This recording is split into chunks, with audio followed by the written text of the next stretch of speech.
경기도 화성에서 어제 접수된 아프리카 돼지열병 의심 신고가 오늘 새벽 음성으로 판정됐습니다. 돼지열병이 방역 체계를 뚫고 서울 아래쪽 경기도에서도 발생하는 것은 아닌지 우려됐는데 일단 한숨을 돌리게 됐습니다.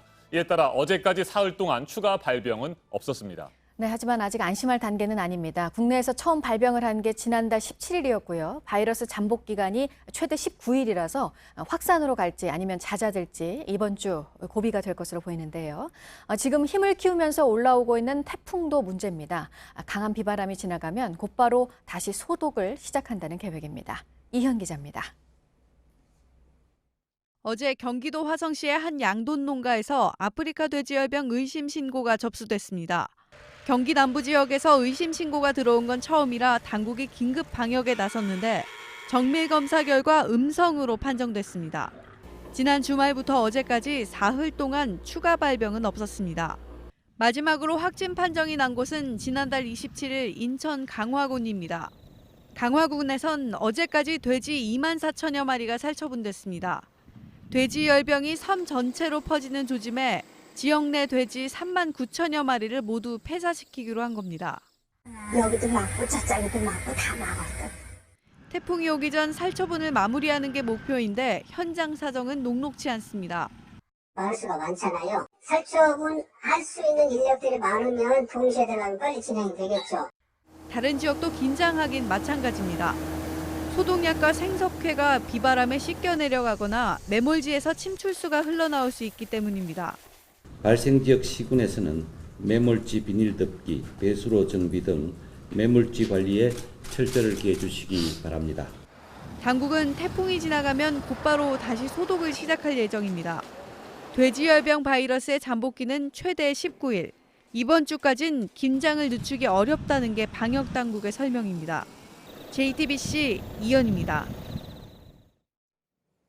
윤석열 검찰총장이 어제 저녁 신임 검사장들을 대검찰청으로 불러서 식사를 함께했습니다. 조국 법무부 장관 일가에 대한 수사나 검찰 개혁 등 현안에 대한 직접적인 언급은 하지 않았습니다. 하지만 동요하지 말라는 취지의 당부를 한 것으로 전해졌습니다. 지난 주말 서울 서초동 검찰청 앞에서 검찰 개혁을 촉구하는 대규모 집회가 열렸고 청와대와 법무부, 더불어민주당의 개혁 요구 압박이 계속되고 있는 상황에서 내부 단속에 나선 것으로 보입니다. 박현주 기자입니다. 윤석열 검찰총장이 어제 저녁 충북 진천 법무연수원에서 승진자 교육을 받던 신임 검사장들을 대검찰청으로 불러 식사를 함께했습니다. 정기적인 행사지만 검찰 수사와 관련한 논란이 뜨거운 가운데 윤 총장이 검찰 고위 간부들을 만나는 자리라 현안 관련 언급이 있을지 주목됐습니다. 만찬에서 나온 내용은 철저히 보안에 붙여졌습니다. 다만 윤 총장은 조국 법무부 장관 일가에 대한 수사나 검찰 개혁에 대한 직접적인 언급은 자제한 것으로 전해졌습니다. 대신 뒤숭숭한 분위기에 동요하지 말도록 당부하고 격려의 말을 건넨 것으로 전해졌습니다. 검찰 내부에선 자주 섞인 반응이 나오기도 했습니다. 장진영 인천지검 검사는 어제 내부망을 통해 총장님 힘센 쪽에 붙어서 편한 길 가시지 그러셨습니까? 라며 반어법을 통한 비판글을 올렸습니다. 그러면서 앞으로 살아있는 정권과 관련된 수사는 엄정하게 하면 안 된다는 걸 배웠다고도 밝혔습니다. 한편 검찰은 윤 총장이 조국 장관을 임명하면 자신이 사퇴하겠다고 청와대에 건의한 적 있다는 일부 주장에 대해선 사실이 아니라고 밝혔습니다. JTBC 박현주입니다. 문재인 대통령은 어제 조국 법무부 장관으로부터 첫 업무 보고를 받았습니다. 검찰 개혁을 요구하는 국민들의 목소리가 높다고 말한 뒤 검찰에게도 신뢰받는 권력기관이 될 수 있는 방안을 마련하라고 지시했습니다. 조 장관의 부인 정경심 동양대 교수는 오는 3일 또는 4일쯤 검찰에 출석해 조사를 받을 것으로 보입니다. 안희근 기자입니다. 문재인 대통령이 강조한 건 검찰에 대한 민주적 통제였습니다. 이 모든 공권력은 국민 앞에 겸손해야 합니다. 특히 권력기관일수록 더 강한 민주적 통제를 받아야 합니다. 사실상 지난 주말 서초동 촛불 집회에서 나왔던 검찰개혁 목소리를 강조한 것으로 풀이됩니다. 문 대통령은 검찰은 행정부를 구성하는 정부 기관이라며 국민의 목소리를 겸허하게 받아들여야 한다고 했습니다.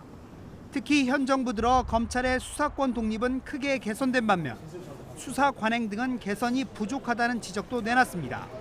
조국 법무부 장관이 보고한 검찰의 형사부 공판부 강화와 피의사실 공보준칙 개정 등에도 힘을 실어줬습니다. 다만 이 같은 방안을 시행하는 건 조 장관 수사가 종료된 시점 뒤로 미루기로 했습니다. 당장 그 내용을 확정하고 추진할 경우 현재 진행 중인 검찰 수사를 위축시킨다는 오해가 있을 수 있습니다. 문 대통령은 또 검찰 스스로 개혁안을 마련해달라고 했습니다. 그러면서 검찰총장에게 지시란 표현을 썼습니다. 검찰총장에게도 지시합니다. 검찰 개혁을 요구하는 국민들의 목소리에 귀를 기울이면서 신뢰받는 권력기관이 될 수 있는 방안을 조속히 마련해 제시해 줍니다. 이는 검찰의 청와대와 대립할 수 없는 관계라는 걸 명확히 보여주기 위한 것으로 풀이됩니다. JTBC 안의근입니다. 김성 유엔 주재 북한 대사가 우리 시간 어젯밤 유엔 총회에서 연설을 했습니다. 북미 협상이 기회가 될지 아니면 위기를 불러올지는 미국이 결정할 몫이라고 주장했습니다. 조만간 다시 시작될 것으로 보이는 비핵화 실무 협상을 앞두고 미국의 태도 변화를 요구하면서도 발언의 수위를 조절했습니다. 박현주 기자입니다.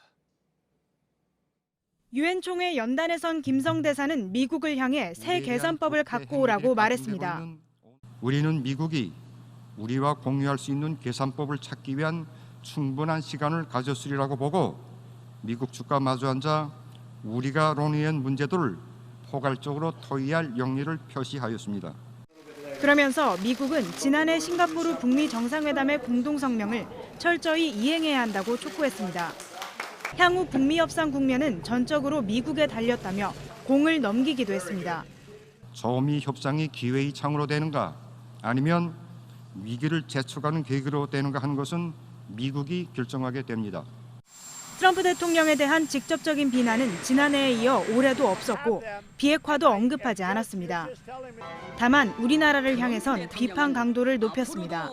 세상 사람들 앞에서는 평화의 악수를 연출하고 돌아앉아서는 우리를 겨냥한 최신 공격형 무기 반입과 미국과의 합동 군사 연습을 강행하고 있는 북한은 지난해까지 이용호 외무상이 3년 연속으로 유엔 총회에 참석해 연설했지만 올해는 이 외무상 대신 김 대사가 나섰습니다. JTBC 박현주입니다. 미국의 존 볼턴 전 백악관 국가안보보좌관이 한일 갈등에 미국이 관심을 쏟지 않은 것은 큰 실수라고 말했습니다. 북핵 문제에 대해서는 김정은 위원장이 자발적으로 핵을 포기하지는 않을 것이라며 트럼프식 대북 방법론에 각을 세웠습니다. 경질 20일 만에 첫 공개 무대인 미 CSIS와 중앙일보 포럼에 참석해 한 발언입니다. 워싱턴에서 임종주 특파원이 소식 전해왔습니다. 존 볼턴 전 보좌관이 백악관을 떠난 이후 처음으로 공개 무대에 섰습니다. 한일 갈등과 관련해 미국이 더 많은 관심을 갖지 않는 것은 큰 실수라고 말했습니다. But I think if the United States does not operate here, we face a very serious deterioration of alliance capabilities. 다만 공개적인 중재 또한 실수가 될 수 있다며 물밑에서의 적극적인 관여를 주문했습니다. 한미 방위비 분담금 협상과 관련해선 한국이 부담을 더 져야 한다는 입장을 취했습니다. 그러면서 주한미군이 철수할 때는 아니라며 한반도를 비롯한 전 세계에 더 많은 관여가 필요하다고 주장했습니다. 북한 핵과 관련해선 김정은 위원장이 자발적으로 핵무기를 포기하지 않을 것이라고 말했습니다. If you believe, and you may not, that it is unacceptable for North Korea to have nuclear weapons, at some point, military force has to be an option. 아시아의 핵 보유국이 더 생길 수도 있을 것이라며 일본과 한국 등의 핵 무장론도 언급했습니다. 자신이 경질된 사유인 대북 강경 입장을 여전히 고수하며 트럼프식 새로운 방법론에 각을 세우고 나선 것입니다. 미국 저명 싱크탱크 CSIS와 중앙일보가 마련한 이번 포럼은 2016년에 이어 두 번째로 서울을 떠나 워싱턴에서 열렸습니다. 한반도 문제와 한일 갈등, 미중 패권 경쟁 등 격동의 동북아시아 정세를 진단하고 우리의 갈 길을 모색했습니다. 워싱턴에서 JTBC 임종주입니다. 국내 시장에서 일본산이 대부분을 차지하는 공기압 밸브에 우리 정부가 덤핑 방지 관세를 부과한 것에 대해서 일본이 세계무역기구에 제소를 했고, 하지만 WTO가 대부분 한국의 손을 들어줬다는 소식 얼마 전에 전해드렸었습니다. 이게 최종적으로 확정이 됐습니다. 이현 기자입니다. 지난 2015년 우리 정부는 일본산 공기압 밸브에 대해 5년간 반덤핑 관세를 부과하기로 결정했습니다. 국내 시장에서 일본산 비중이 70%를 넘는 상황에서 일본 회사들이 덤핑 판매로 국내산 제품의 경쟁력을 떨어뜨렸다는 이유에서입니다. 일본은 이 조치가 세계무역기구 WTO 협정에 위배된다며 제소했습니다. 지난해 WTO의 1심격인 분쟁 해결기구 패널이 사실상 한국의 승소를 결정했고, 지난달 10일 최종 심격인 상소기구도 원심 판정을 대부분 유지했습니다. WTO 상소기구는 일본산 공기압 밸브 반덤핑 분쟁에서 우리나라의 승소를 확정하였습니다. 정부는 상소기구의 판정을 환영한다는 입장을 밝힙니다. 그리고 현지 시간 지난달 30일 WTO는 분쟁 해결기구를 열고 한국에 판정승을 내린 상소기구의 보고서를 채택했습니다. 우리 정부는 분쟁 해결기구 회의에서 최종 판정 채택을 지지한다는 입장을 밝혔습니다. 정부는 이 같은 결정에 따라 일본산 공기압 밸브에 대한 반덤핑 관세 조치를 유지할 계획입니다. JTBC 이현입니다. 홍콩의 송환법 반대 시위를 시작하게 만든 사건이 하나 있었습니다. 대만에서 한 남성이 살해 사건을 벌이고 홍콩으로 도망을 친 사건이었는데, 이 남성이 석방이 된다고 합니다. 대만으로 인도를 할 법적 장치가 없어서 당시 홍콩 정부가 그럼 범죄인 인도 법안을 추진하겠다고 밝혔었고, 하지만 시민들은 이 법안을 중국이 악용할 것이라면서 반발해왔습니다. 이재승 기자입니다. 범죄인 인도 법안 송환법 문제로 넉 달째 홍콩을 뒤흔든 장본인은 여자친구를 살해한 20대 남성입니다.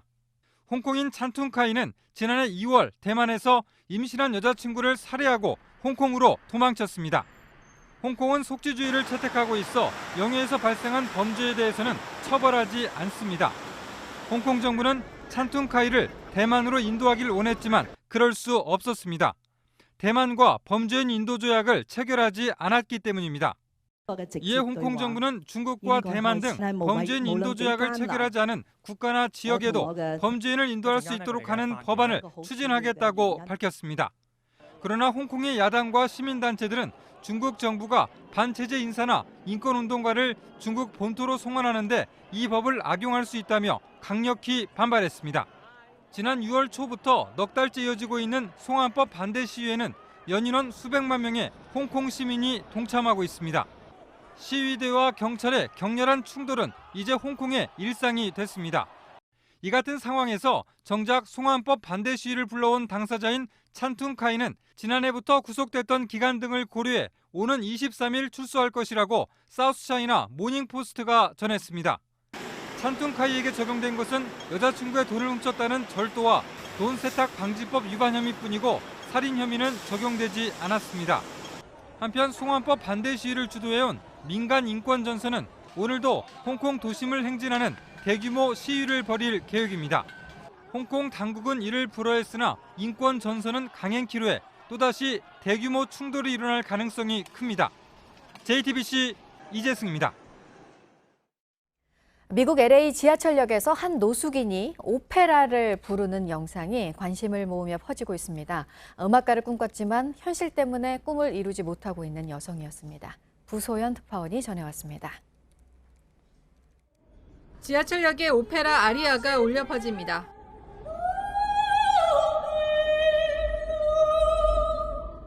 노래를 부르는 여성의 한 손에는 짐이 잔뜩 실린 카트가, 다른 한 손에는 비닐봉지들이 들려 있습니다. 허름한 차림이지만 아름다운 목소리는 여느 오페라 가수 못지 않습니다. 오페라 무대가 된 곳은 로스앤젤레스 코리아타운 지하철역입니다. LA 경찰이 찍어 경찰 당국 공식 트위터에 올렸는데 공개되자마자 화제를 낳으며 영상 속 여성에게 관심이 쏠렸습니다. 현지 언론들은 영상의 주인공이 52세 에밀리 자모르카로 러시아 이민자라고 보도했습니다. 바이올린과 피아노에 능숙하지만 성악은 한 번도 배운 적이 없다고 전했습니다. 30여 년 전 미국에 온 자모르카는 바이올린 등을 가르치며 음악가의 꿈을 키우다 건강상의 문제로 집세를 낼 수 없는 형편이 돼 거리로 나왔습니다. 자모르카는 현지 언론과의 인터뷰에서 자신이 소셜미디어에서 화제가 된 것은 전혀 모르고 있었다며 이번 일이 인생을 바꾸는 열쇠가 되길 원한다고 밝혔습니다. 자모르카의 영상은 지난달 27일 공개된 후 29만 건 이상 조회됐습니다. 로스앤젤레스에서 JTBC 부소윤입니다. 네, 이번 유엔 총회 연설에서 문재인 대통령은 일본의 과거사 인식 또 수출 규제를 겨냥해서 발언을 하면서도 우리는 공동체라면서 대화 또 협력 가능성은 열어놨습니다. 한일 정상회담은 하지만 계속 이루어지지 않고 있는데요. 이달 말 아세안 관련 정상회의에서도 두 정상 간의 만남은 없을 것이라고 일본 언론에서 전했습니다. 보도 연결해서 알아보겠습니다. 안태훈 기자, 어떤 이유를 들었습니까? 네, 우선 한일 정상회담은 하지 않는 쪽으로 방향이 잡혔다라고 일본 언론이 보도했습니다. 일본 정부 관계자에 따르면 아베 총리가 문 대통령과 회담하지 않는 것을 전제로 아세안 관련 정상회의 준비에 들어갔다라는 것입니다. 그러면서 강제징용과 관련한 대법원 판결 문제를 한국 정부가 먼저 해결하지 않으면 대화하기 어렵다는 게 아베 총리의 판단이다라고 덧붙였습니다.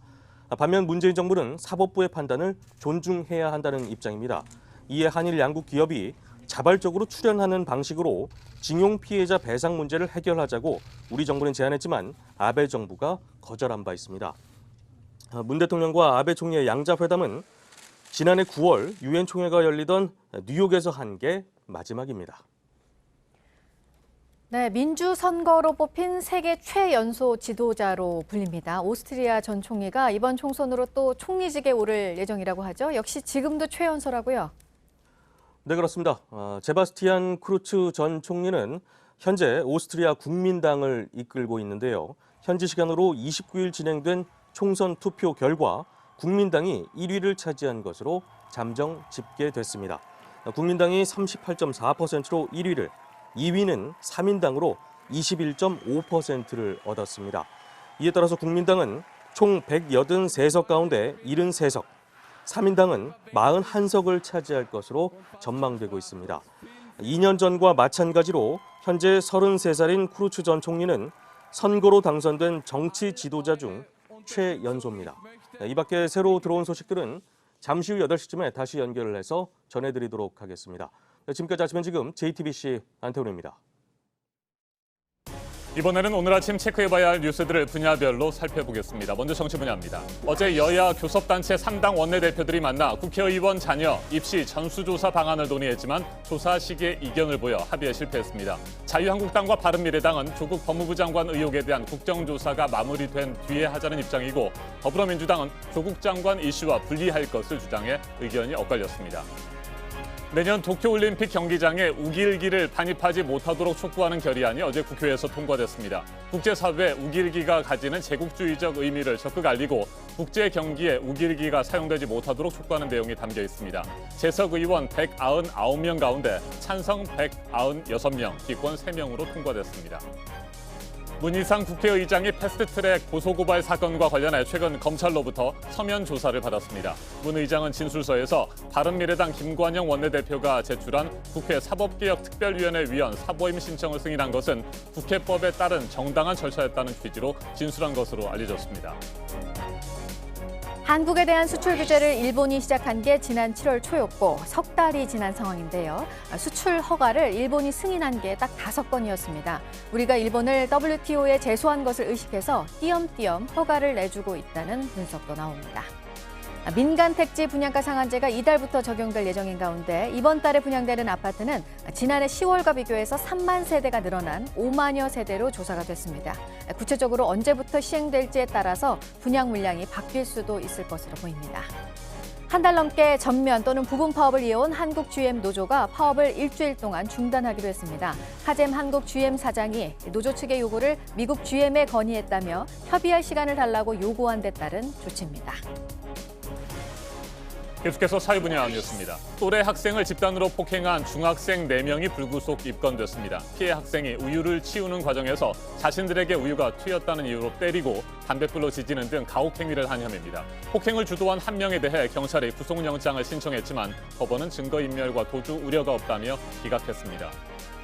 어제 저녁 8시쯤 대구 달서구의 한 아파트 5층에서 불이 나 주민들이 긴급 대피했습니다. 베란다에 있던 김치 냉장고에서 불이 시작된 것으로 추정됩니다. 다친 사람은 없었고 소방당국이 정확한 화재 원인을 조사하고 있습니다.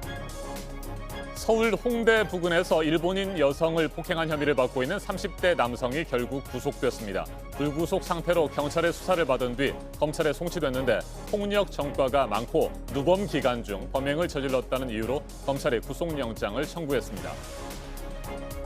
지금까지 발견된 말 모양 토기들 가운데 가장 큰 크기의 토기가 경주 금룡총에서 나왔습니다. 기마인물형 토기도 앞서 이 무덤에서 나왔었고 두 토기의 제작 방법이 거의 같은 것으로 분석됐습니다. 승효상 국가건축정책위원장이 오스트리아 정부에서 학술예술 1급 십자 훈장을 받았습니다. 시상이 시작된 1955년 이후 아시아인이 이 훈장을 받은 건 처음입니다. 승 위원장은 공간의 채움보다 비움을 추구하는 건축 철학에 따라서 오스트리아 한인문화회관 등 다양한 작품들을 설계했습니다. 독립영화로 10만 관객을 돌파한 영화 벌새가 또 국제영화제에서 상을 받았습니다. 26번째 상입니다. 이번에는 아테네 국제영화제에서 최우수 각본상을 수상했습니다. 네, 오늘 국회 대정부 질문 마지막 날 교육, 사회, 문화 분야입니다. 앞서 정치 분야, 또 경제 분야 대정부 질문 자리에서 모두 조국 장관을 놓고 공방이 이어졌었는데요. 오늘도 조 장관 자녀 입시 의혹이 다뤄질 것으로 보입니다. 71주년을 맞는 오늘 국군의 날, 대구 공군기지에서 기념 행사가 열립니다. 6회 공군을 대표하는 핵심 전력이 소개되고 전력화가 진행되고 있는 F-35A 스텔스 전투기도 오늘 공개가 될 예정입니다. JTBC가 오늘 국군의 날 기념 행사 생중계로 전해드립니다. 남성 직장인이 쓰는 배우자 출산 휴가 기간이 사흘에서 오늘부터는 열흘로 늘어납니다. 휴가 신청이 출산일로부터 30일까지 가능하던 것도 90일로 늘어났습니다. 중소기업의 부담을 줄이기 위해서 정부가 유급 5일분의 급여도 지원을 합니다. 주목할 만한 분야별 뉴스들 체크해드렸습니다. 이어서 기상정보입니다. 제18호 태풍 미탁이 대만 북쪽 해상에서 한반도를 향해 북상하고 있습니다. 목요일 새벽 무렵 전남 해안을 상륙해 남부 내륙을 관통할 것으로 보입니다. 오늘부터 본격 태풍의 영향으로 비가 오겠는데요. 오늘 충청도와 남부, 제주를 시작으로 내일과 모레 전국에 비바람이 몰아치겠습니다. 모레까지 제주 산지에 600mm 이상, 동해안 부근에 300mm 이상, 지리산 부근에 400mm 이상의 많은 양이 예상됩니다. 그 밖에도 남부와 제주에 비가 집중되는 만큼 피해 대비 잘하셔야겠고요. 해안 지역을 따라서 바람도 세차게 불어오겠습니다. 현재 전남과 제주 곳곳에 호우특보 발효 중이고 시간당 20mm 안팎으로 강하게 쏟아지고 있습니다. 경남 남해안에도 비가 시작됐습니다. 오늘 낮 기온은 서울이 29도, 전주와 광주 26도, 대구 25도로 중북부 지역에 늦더위가 이어지겠습니다. 북한도 최고 기온 28도로 평년 기온 웃돌겠습니다. 태풍이 지나간 뒤에도 금요일과 토요일 강원 영동에 동풍의 영향으로 비 소식이 있습니다. 또 주말부터 늦더위는 물러가겠습니다. 기상정보였습니다.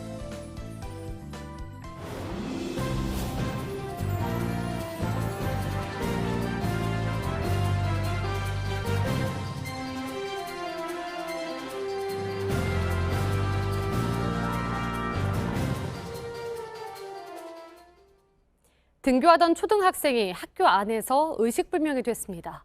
복도에서 갑자기 내려온 방화 셔터에 깔렸는데 아직도 의식을 찾지 못하고 있습니다. 가장 안전해야 할 학교 안에서 어처구니 없는 사고가 난 겁니다. 배승주 기자입니다. 경남 김해의 한 초등학교입니다. 어제 아침 8시 반쯤 2학년 A군이 교실인 2층을 향하던 중 복도에서 방화 셔터가 내려왔습니다. 먼저 가던 한 친구가 재빨리 셔터를 지나가자 이를 뒤따르던 A군이 셔터에 깔렸습니다. 셔터가 일자로 내가 쭉 내려오지 않습니까? 근데 밑으로 하니까 가방 이렇게 걸리는 거죠. 불이 난 것도 아닌데 갑자기 방화 셔터가 내려오자 학생들은 당황했습니다.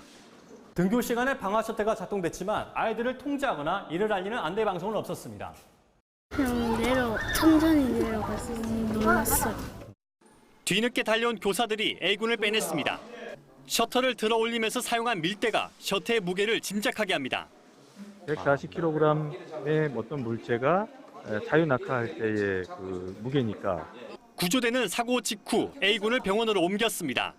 하지만 A군은 아직 의식을 찾지 못하고 있습니다. 학교 측은 방화 셔터 스위치에 문제가 있었고 이를 조작하다 사고가 났다고 밝혔습니다. 경찰은 안전시설 관리업체 등을 상대로 정확한 사고 원인을 조사 중입니다. JTBC 배승주입니다. 어제 저녁 7시 5분쯤 전남 한평군 한평읍 국도에서 1톤 화물차와 트랙터가 부딪혔습니다. 이 사고로 화물차 운전자와 동승자가 숨졌습니다. 트랙터 운전자는 사고 직후 현장을 떠났다가 약 1시간 만에 경찰서에 자진 출두한 것으로 알려졌습니다. 경찰은 정확한 사고 경위를 조사하는 한편 트랙터 운전자가 사고 직후 구호 조치를 했는지도 파악하고 있습니다. 오늘 새벽 0시 20분쯤 충북 옥천군 경부고속도로 하행선 옥천나들목 인근에서 7.5톤 화물차와 4.5톤 화물차가 부딪혔습니다. 이 사고로 7.5톤 화물차 운전자 최모 씨가 다쳐 인근 병원으로 옮겨져 치료를 받았습니다. 경찰은 갓길에 세워져 있던 차량을 뒤늦게 발견했다는 최 씨의 진술을 토대로 정확한 사고 경위를 조사하고 있습니다. 어제 저녁 7시 20분쯤 서울 성북구 고대 안암병원 장례식장 인근에서 택시가 도로를 벗어나 잔디밭으로 돌진했습니다. 이 사고로 70대 운전기사와 승객이 얼굴 등을 다쳐 병원에서 치료를 받았습니다. 경찰은 택시기사가 내리막길에서 제동장치가 아닌 가속 페달을 잘못 밟아 사고가 난 것으로 보고 정확한 원인을 조사하고 있습니다. 정치 사회적으로 논란이 뜨거운 이슈에 대해 다양한 목소리를 들어보는 맞짱 토론 시간입니다. 지난달 경기도 수원의 한 노래방에서 2006년생 중학생들이 1살 어린 초등학생을 집단 폭행한 사건이 발생했습니다. 그런데 가해 학생들이 만 14세 미만 촉법 소년에 해당돼 형사처벌을 받지 않게 되면서 너무 쉽게 면죄부를 주는 것 아니냐는 논란이 일고 있습니다. 청와대 국민청원까지 이어졌고 형사처벌 연령을 낮춰서 처벌을 강화해야 한다는 목소리가 높습니다. 먼저 출연자들을 소개해드립니다. 제 오른쪽입니다. 이만종 호원대 법경찰학과 교수 나오셨습니다. 네, 안녕하세요. 네, 안녕하십니까? 그리고 제 왼쪽입니다. 곽대경 동국대 경찰사법대학 교수입니다. 네, 안녕하세요. 네, 어서 오십시오. 촉법 소년은 만 10세 이상 14세 미만에 해당하는 형사 미성년자를 의미합니다. 범행을 저질러도 보호처분이나 사회봉사 명령을 받을 뿐 법적으로 형사적 처벌은 받지 않습니다. 이번 사건의 가해자들 역시 촉법 소년에 해당돼 형사처벌을 받지 않게 되는 겁니다. 본격적인 토론 시작하겠습니다. 곧바로 질문을 드리겠습니다. 이만종 교수님, 촉법 소년이 만 10세 이상 14세 미만인데 이 연령을 조금 더 낮춰서 처벌을 강화해야 된다. 여기에 찬성하는 입장이십니까? 네, 강화해야 되는 입장입니다. 네. 저는 먼저 이제 이런 생각을 한번 해봅니다. 소년 범죄의 형사 목적이 과연 본질적인 목적이 어디에 있는가 이런 것을 생각해 봅니다. 격리와 그리고 처벌이냐 아니면은 사회로 다시 돌아올 수 있도록 이제 교화 개선이냐 뭐 이런 것을 이제 생각하는데요. 소년 범죄에 있어서는 이제 교화가 우선이어야 된다는 것은 범죄학에서도 이제 원칙적인 그런 그 주장들입니다. 그렇지만 최근에 들어와 가지고 성인 범죄를 암칠 정도의 그런 그 상황들이 많이 벌어지고 있거든요. 범죄의 양상이 굉장히 이제 극악무도한 그런 상황에서도 과연 우리가 소년 보호라는 그런 미명하에 그 소음방망식 처벌로 일관을 해야 되는 건가 이런 생각을 한번 해봅니다. 실질적인 사회 안정망의 그런 그 필요 이런 것들이 굉장히 그 시급한 실정이기 때문에 이런 측면에서 저는 소년 범죄에 대한 그런 그 처벌을 강화해야 된다고 이렇게 주장하고 싶습니다. 네, 소년범들에 대해서는 교화가 우선이겠지만 갈수록 범죄가 더욱 흉폭화되고 여러 가지로 심각한 문제들이 발생하고 있기 때문에 연령을 좀 낮춰서 엄하게 처벌해야 된다 이런 입장이시군요. 네, 그렇습니다. 네, 반면에 곽대경 교수님께서는 반대 입장이시죠? 네, 그렇습니다. 일단 소년법이 만들어지게 된 기본적인 배경은 결국 국친 사상에 이제 기초를 하고 있는데요. 이것은 국가도 바로 이제 부모와 같다라는 그런 생각으로 아이의 건전한 양육이라든지 발전에 필요한 그런 어떤 환경을 친부모와 같이 이제 제공을 하는 그런 어떤 사회적 책임이 있다는 겁니다. 그래서 이제 이 소년법을 만들 때는 일단 소년 범죄자라고 하더라도 일단은 이 아이에 대해서 이제 보호를 하고 이제 교육을 하고 좀 올바른 방향으로 이제 선도하는 것이 이제 우선이 돼야 된다.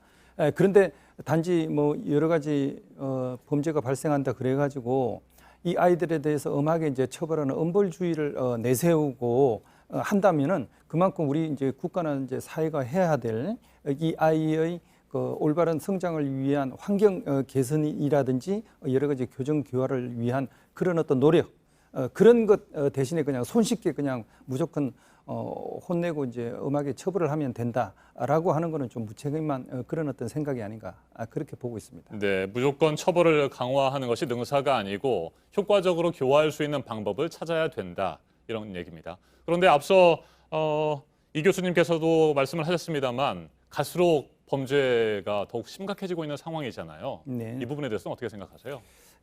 실제로 이제 이 아이들이 이런 뭐 심각한 범죄를 저지를 때 보면 청소년 비행의 가장 대표적인 두 가지 특징 중에 네. 하나가 이제 충동성이고요, 하나가 이제 집단성입니다.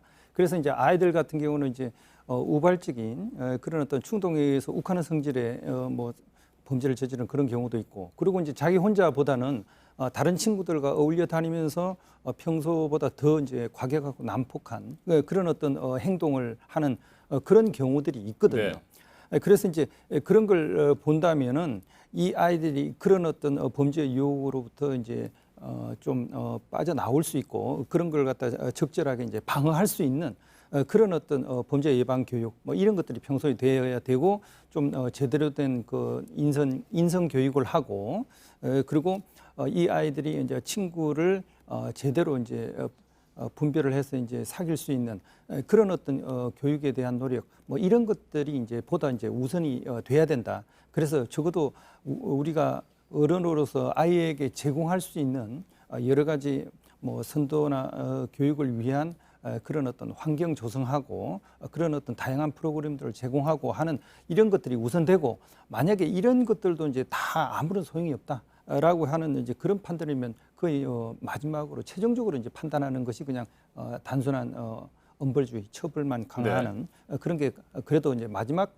수단이 돼야 되지 않나. 최소한 우리가 할 수 있는 노력은 다 하고 나서 아이들의 어떤 변화 가능성 뭐 이런 것들을 좀 지켜봐야 기대를 해야 되는 거 아니냐 이렇게 생각합니다. 네, 이 교수님 처벌을 강화하는 것이 능사가 아니다. 교화 방법을 찾아야 된다는 말씀이신데 현실적으로 아주 강력 범죄를 저지른 이들 청소년을 교화하는 것이 쉽지 않다 이렇게 보십니까?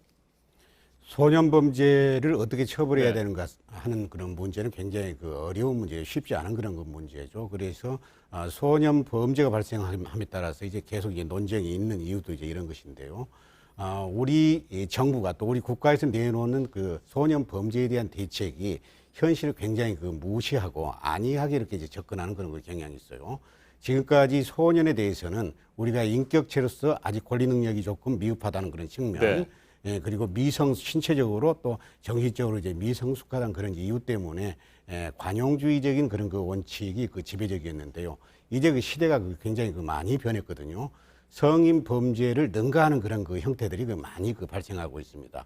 과연 이런 상황에서 우리가 소년이라는 그런 이유 때문에 계속 이렇게 관용주의적 정책을 펼친다는 것은 책임이 없는 그런 상황이다 이렇게 이제 말하고 싶습니다. 네, 그렇다면 현재 만 10세 이상 14세 미만으로 되어 있는 촉법 소년의 기준을 어느 정도나 낮추는 것이 바람직하다고 보십니까? 외국에 같은 경우에는 이제 소년 범죄에 대해서 소년 불관용의 원칙을 지금 네. 이미 엄수하고 있어요. 또 그렇게 이제 접근을 하고 이제 형사 정책을 이제 수립하고 있는데 저희 나라 같은 경우에도 뭐 여러 가지 소년 범죄의 동기라든가 이유는 뭐 틀릴 수가 있습니다만은 조금 더 하향해가지고 지금까지 법안이 지금 계류 중인 그런 법안들이 12세에서 13세 정도 이렇게 네. 지금 하향 조정을 지금 하고 있거든요. 그런 조정한 대로 12세에서 13세 정도, 1살 내지 2살 정도의 나이로 하향하는 게 바람직하다 이렇게 말씀드리고 싶습니다. 네,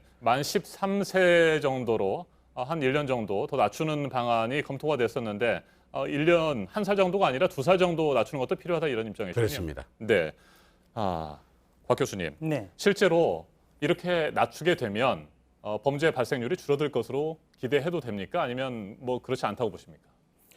사실 소년 범죄의 재범률이 상당히 이제 높은 건 사실입니다. 지금 뭐 38.9% 뭐 이렇게 이제 이야기를 하고 있고요. 그리고 이 뭐 보호 관찰을 하더라도 거의 한 85에서 이제 90%는 또 다시 1년 안에 뭐 범죄를 저질러고 다시 네. 보호 관찰을 받는 뭐 이런 상황이다. 그래서 참 아이들의 어떤 행동에 대한 변화를 유도하기가 참 쉽지는 않습니다. 그런데 이 아이들에게 이제 처벌을 하느냐가 굉장히 심하게 처벌하는 게 이제 적절하냐 아니냐 이런 판단을 할 때 우리가 이제 그냥 단순히 이 아이들이 문제를 일으켰으니까 혼을 내야 된다는 뭐 이런 선언적인 그런 것보다는 적어도 앞으로는 판단을 할 때 좀 증거에 입각한 과학적인 데이터에 입각한 이런 어떤 판단을 하는 게 이제 필요합니다. 70년대 같으면 우리나라에서 70년 같으면 42,612명의 소년범이 있었는데요.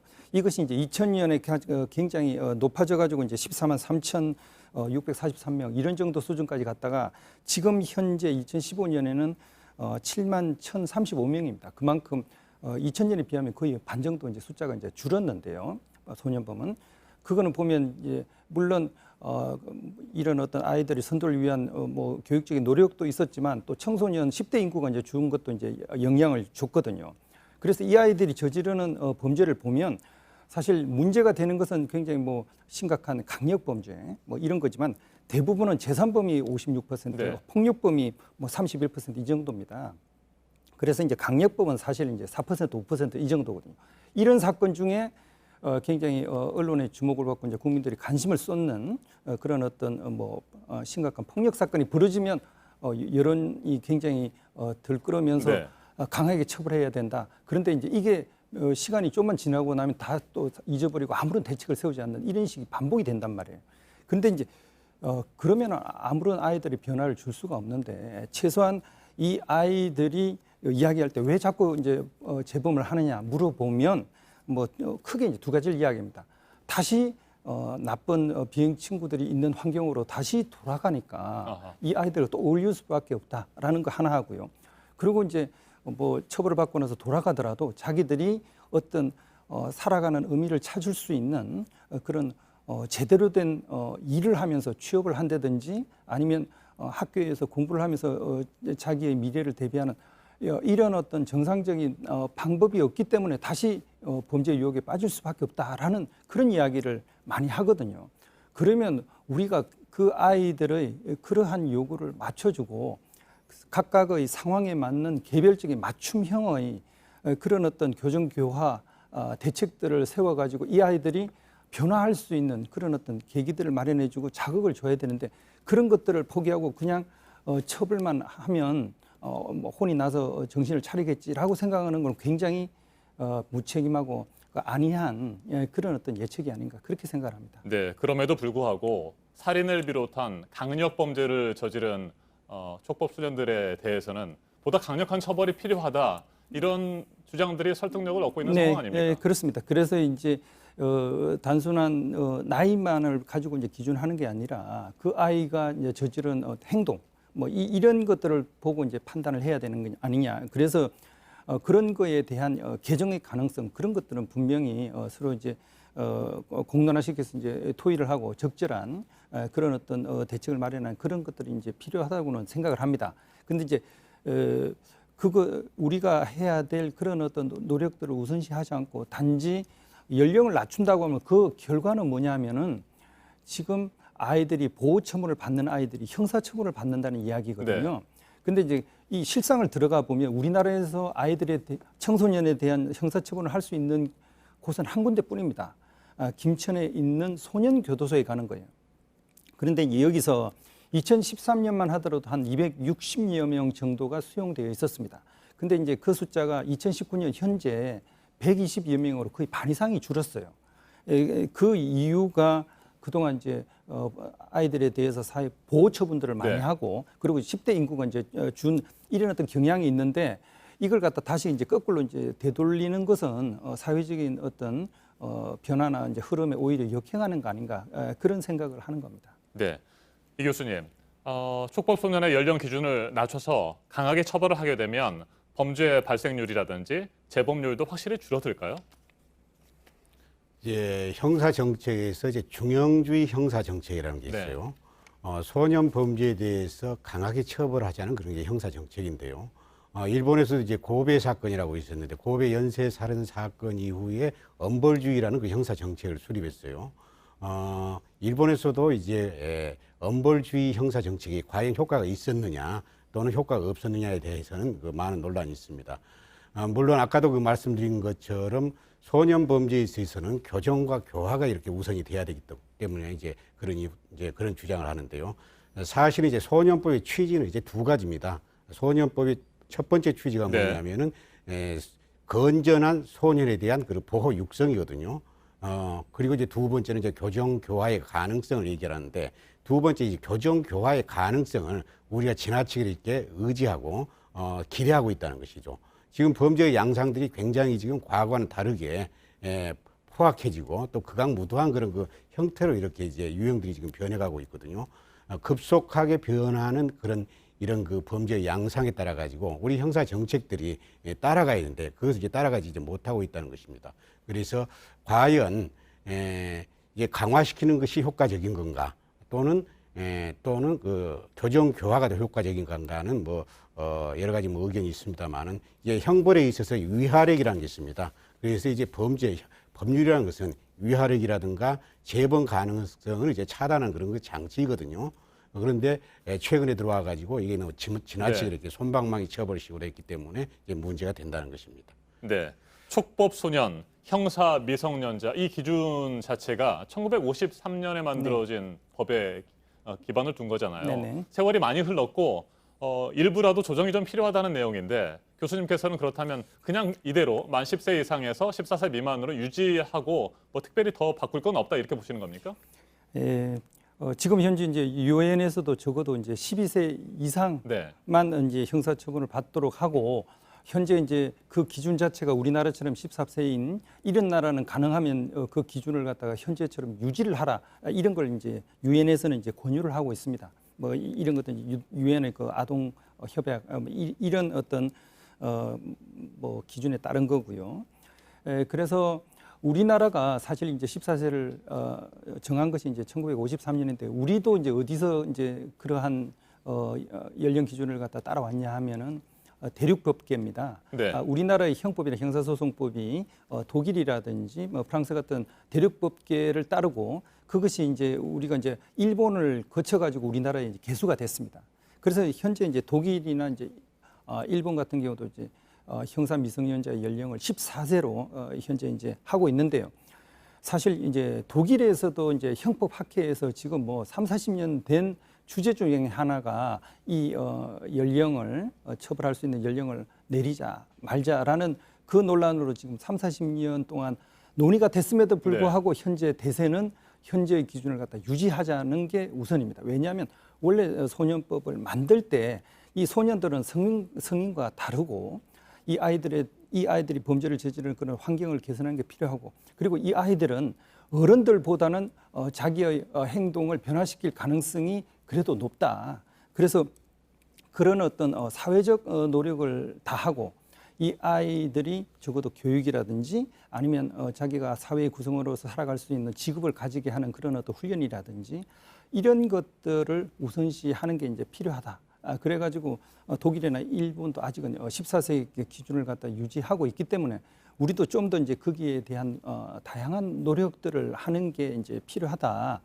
그리고 지금 뭐 소년원도 지금 우리나라에 10군데가 있고 그 인원 자체가 처벌 현재 할 수 있는 인원이 1000여 명이 좀 넘는데요. 그런데 지금 여기도 굉장히 과밀 수용이거든요. 네. 그리고 사실 이 아이들을 위한 뭐 시설들을 좀 짓겠다 그러면 요즘은 이런 시설들에 대한 혐오가 심해가지고 자기 지방자치단체는 못 오도록 하는 이런 분위기가 있다 보니까 참 아이들에게 필요한 그런 어떤 선도를 위한 시설이라든지 아니면 교정교화 프로그램 뭐 이런 것들을 충분히 아직은 갖춰주지 못한 이런 어떤 문제가 있으니까 우선 그런 걸 좀 더 노력하는 게 필요하다고 생각합니다. 네, 범죄 경중의 차이는 있을 수 있겠습니다만 어린 아이들이 한때 실수로 큰 범죄를 저지를 수도 있고 그렇다고 해서 완전히 뭐 사회생활을 못할 정도로 강력하게 처벌하는 것보다는 교화할 수 있는 방법을 찾아야 된다. 이런 말씀인 것 같습니다. 자, 이제 뭐 토론을 마무리할 시간이고요. 두 분께서 여러 가지 말씀들을 해주셨는데 제가 30초씩 시간을 좀 더 드려보도록 하겠습니다. 미처 못하신 말씀 있으면 해주시면 될 것 같습니다. 이 교수님. 저는 이런 말씀을 이제 대신하고 싶어요. 네. 소년 범죄자들에 대해서 가해자 입장에서는 이제 행운의 시간이고 국가에게는 이게 이제 무심한 시간이지만 피해자에게는 엄청난 그런 고통의 시간이다. 그래서 국가가 또 우리 사회가 여기에 대한 그런 안전 장치를 마련해야 된다. 이렇게 말씀을 드리고 싶습니다. 알겠습니다. 박 교수님 어떤 말씀을 해주시겠습니까? 이 청소년 관련된 격언으로 한 아이를 제대로 키우기 위해서는 온 마을이 나서야 된다라는 이제 그런 이야기가 있습니다. 그래서 이 아이가 제대로 성장하는 데 필요한 그런 노력들을 가정과 학교, 사회 모두가 이제 함께 나서서 이제 도와주고 적어도 우리 아이다 같이 부모로서 이제 아이를 키우는 그런 입장에서 이 아이들이 제대로 변화할 수 있는 그런 어떤 환경이나 기회를 갖다 좀 더 제공을 하고 그런 이후에 엄한 처벌을 좀 논하는 것이 필요하지 않나 그런 생각을 하고 있습니다. 네, 형사 미성년자로 분류되는 촉법 소년의 연령을 낮추는 문제를 가지고 오늘 토론을 진행해봤습니다. 시청자 여러분께서는 어떻게 생각하시는지 궁금합니다. 오늘 토론 여기서 마무리하도록 하겠습니다. 맞짱 토론 이만종 호원대 법경찰학과 교수, 곽대경 동국대 경찰사법대학 교수와 함께했습니다. 두 분 토론 잘 들었습니다. 감사합니다. 감사합니다. 감사합니다.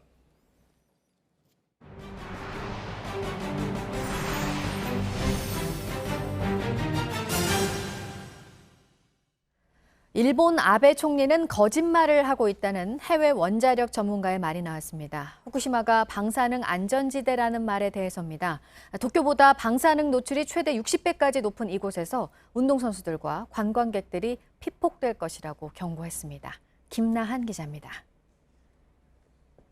Fukushima, let me assure you, the situation is under control.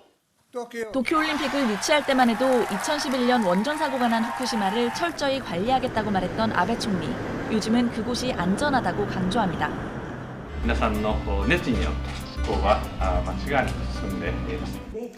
최근 유엔 총회에서도 국제올림픽위원회 IOC 위원장을 만나 후쿠시마의 농수산물은 안전검증을 거쳐 문제될 게 없다고 전 세계에 홍보했습니다. 그러나 해외 방사능 전문가들의 생각은 다릅니다. 호주의 방사능 전문가 헬렌 칼디콧 박사는 아베 총리는 거짓말을 하고 있다고 말했습니다. 이어 아베 총리의 말과 달리 이 지역은 도쿄보다 방사능 노출이 24.6배에서 60.6배까지 높다고 지적했습니다. 따라서 수천 명의 운동선수들이 후쿠시마 음식과 방사능이 포함된 먼지에 노출되며 이는 수만 명의 관광객들도 마찬가지라고 경고했습니다. 40년 넘게 방사능을 연구하고 그 위험성을 알리고 있는 헬렌 박사는 핵전쟁 방지 국제의사기구를 만들었고 이 단체는 1985년 노벨 평화상을 수상했습니다. 다른 해외 연구자들의 연구 자료도 인용했습니다. 미국 교수들이 후쿠시마 일대를 관찰한 결과 올림픽 야구 경기가 열리는 근처는 방사능 수치가 미국보다 3,000배 높았다고 밝혔습니다. JTBC 김나한입니다. 기내 서비스를 문제 삼으면서 난동을 부리고 비행기를 되돌린 조현아 전 대한항공 부사장이 구치소에 있을 때 뇌물을 받고 각종 편의를 봐준 교정 공무원들이 있었습니다. 그런데 징계는 4년이 지나서야 내려졌고 그마저도 솜방망이 징계여서 논란이 일고 있습니다. 김민관 기자가 보도합니다. 조현아 전 대한항공 부사장은 이른바 땅콩 회항 사건으로 2014년 12월 서울 남부구치소에 수감됐습니다. 조 전 사장의 수감 기간은 42일. 그 기간 동안 실시한 일반 면회는 124차례에 이릅니다. 하루 평균 3번꼴로 일주일에 20번이 넘는 겁니다. 일반 수용자의 면회는 주 1회에 불과합니다. 반입이 금지된 화장품을 구치소에 들여와 사용하기도 했습니다. 이런 일이 가능했던 건 교정 공무원들이 뇌물을 받고 편의를 봐줬기 때문입니다. 하지만 해당 공무원들에 대한 징계는 4년이 지나서야 이루어졌습니다. 징계도 솜방망이 수준에 그쳤습니다. 최입의 바른미래당 의원이 법무부로부터 제출받은 자료에 따르면 금품을 받아 해임됐던 당시 구치소 의료과장은 강등 처분으로 징계 수위가 내려갔습니다. 구치소 보안과장 등은 정직 3개월이 전부였습니다. 검찰의 처리 과정도 석연치 않습니다. 검찰은 해당 공무원의 비위 사실을 확인하고도 입건조차 하지 않았습니다. 사건 발생 3년이 지나서야 형사처벌 대신 징계만을 요구했고 교정당국은 지난 4월에야 뒤늦게 징계를 내렸습니다. JTBC 김민관입니다. 일본군 위안부 피해자에 대한 망언을 한 류석춘 교수에 대해 학교 인사위원회가 어제 있었습니다. 여기서 심의를 해서 이후 징계 여부가 최종적으로 결정이 되는데요. 해당 강의는 중단이 됐습니다. 또 다른 피해 사례를 모으고 있는 학생들은 중징계를 요구하고 있습니다. 김재현 기자입니다. 교원 인사위원회를 마치고 나온 류석춘 연세대 사회학과 교수는 취재진의 질문에 답을 피했습니다. 전공수업 중단 조치에 대해서는 어떻게 생각하십니까? 언론에 들릴 말씀이 없습니다. 어떤 부분 중점적으로 말씀하셨는지. 연세대는 류 교수를 불러 교원 인사위원회를 열고 논란이 된 발전사회학 강의를 중단하기로 결정했습니다. 학생들의 수업권을 보장하기 위해 대체 강사를 투입하기로 했습니다. 지난 23일 위안부 망언이 논란이 된 뒤 발전사회학 강의가 긴급히 중단됐는데 이를 공식화한 겁니다.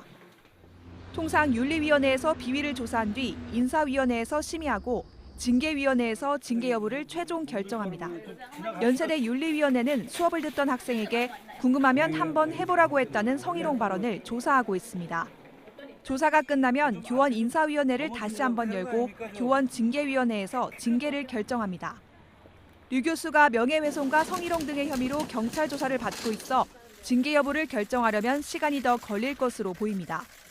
JTBC 김재현입니다.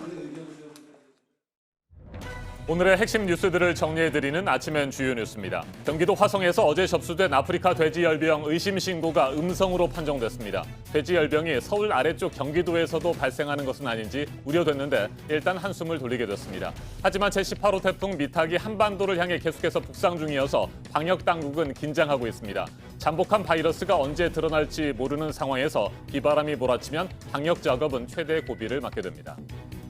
윤석열 검찰총장이 어제 저녁 신임 검사장과 만난 자리에서 조국 장관 관련 수사나 검찰 개혁을 요구하는 집회에 대해 발언을 할지 관심을 모았었는데 직접적인 언급은 자제한 채 내부 동요가 없도록 다독이고 불필요한 수사 관련 오해가 없도록 주의할 것을 당부한 것으로 전해졌습니다. 김성 유엔 주재 북한 대사가 우리 시간 어젯밤 유엔 총회 연설에서 북미 협상이 기회가 될지 아니면 위기를 불러올지는 미국이 결정할 몫이라고 주장했습니다. 그러면서 새로운 계산법을 가지고 오라고 거듭 촉구했습니다. 우리 정부를 향해서는 한미 합동훈련 등을 언급하며 비판의 강도를 높였습니다. 볼턴 전 백악관 국가안보보좌관이 미국이 한일 간의 갈등 문제에 더 큰 관심을 갖지 못한 건 큰 실수라고 밝혔습니다. 또 북한 김정은 위원장이 자발적으로 핵무기를 포기하지는 않을 것이라고 말했습니다. 세계무역기구 WTO가 일본산 공기압 밸브에 대한 우리 정부의 반덤핑 관세 부과와 관련해 최종적으로 한국의 손을 들어줬습니다. 우리 정부는 2015년 일본산 공기압 밸브에 대해 5년 동안 반덤핑 관세를 부과하기로 결정했고 이에 맞서 일본은 WTO 협정에 위배된다며 제소했습니다. 홍콩에서의 송환법 반대 시위를 불러온 사건의 살인범이 곧 석방될 예정입니다. 대만과의 범죄인 인도 조약이 맺어지지 않아서로 이 사건을 계기로 홍콩 정부가 송환법 추진 방침을 밝혔고 시민들은 하지만 중국이 이 법을 악용할 것이라며 반발했습니다. 문희상 국회의장이 패스트트랙 고소고발 사건과 관련해 최근 검찰로부터 서면 조사를 받았습니다. 문 의장은 진술서에서 바른미래당 김관영 원내대표가 제출한 국회 사법개혁특별위원회 위원 사보임 신청을 승인한 것은 국회법에 따른 정당한 절차였다는 취지로 진술한 것으로 알려졌습니다. 일본이 한국에 대한 수출 규제를 지난 7월에 단행하고 석 달 동안 5건 수출 허가가 난 것으로 파악됐습니다. 허가 신청이 얼마나 있었는지는 공개되지 않았지만 석 달이 지난 상황에서 5건만 승인이 이루어졌습니다. 국회 대정부 질문 마지막 날인 오늘은 교육과 사회, 문화 분야입니다. 첫날 정치 분야에 이어 오늘도 조국 법무부 장관이 출석합니다. 자녀의 입시 의혹과 검찰 개혁에 대한 공방이 이어질 것으로 예상됩니다. 지금까지 아침엔 주요 뉴스 정리해드렸습니다. 정현 선수가 남자 프로테니스 투어 라쿠텐 저펜 오픈 16강에 진출했습니다. 정현은 어제 일본에서 열린 대회 첫날 단식 본선 1회전에서 이탈리아의 로렌초 소네고에게 세트스코어 2대1로 역전승을 거뒀습니다. 정현의 2회전 상대는 크로아티아의 마린 칠리치로 정해졌고 경기는 내일 열릴 예정입니다. 칠리치는 지난해 세계 랭킹 3위까지 올랐던 선수입니다.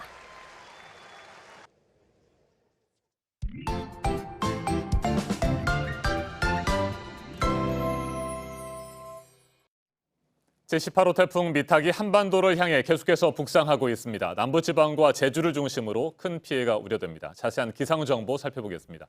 김연아 캐스터, 오늘부터 태풍의 영향으로 본격적인 비가 시작됩니까? 네, 그렇습니다. 현재 태풍 미탁은 대만 북쪽 해상에서 북상하고 있습니다. 한반도에 상륙하는 건 모레 목요일 새벽이지만 오늘부터 본격 영향을 주면서 곳곳 비를 뿌리겠는데요. 현재 남해안과 제주를 중심으로 비가 오고 있고요. 점차 남부 전 지역으로 확대되면서 오후에는 충청도에도 한때 비가 오는 곳이 있겠습니다. 내일부터는 전국에 비 소식이 있습니다. 모레 목요일까지 계속되겠고요. 목요일 밤사이 서쪽 지역부터 그치겠습니다. 네, 이번 태풍은 비바람이 거셀 것으로 예상되는데 어느 정도나 될까요? 네, 먼저 모레까지 비의 양을 보시면 정말 많습니다. 제주 산지에 600mm 이상, 지리산 부근에 400mm 이상, 동해안 지역은 300mm 이상 예상됩니다. 그 밖에도 강원 영동과 남부 곳곳에 최대 250, 중부지방에도 많은 곳은 120mm 이상 쏟아지는 곳이 있으니까요. 이렇게 전국적으로 상당한 양이 예보돼 있는 상황입니다. 또 바람까지 강하겠습니다. 내일부터 제주도와 대부분의 해안 지역, 또 도서 지역에는 최대 순간 풍속 초속 45m까지 불어올 것으로 보입니다. 그 외 내륙 지역에도 최대 초속 30m로 바람이 무척 강하겠습니다.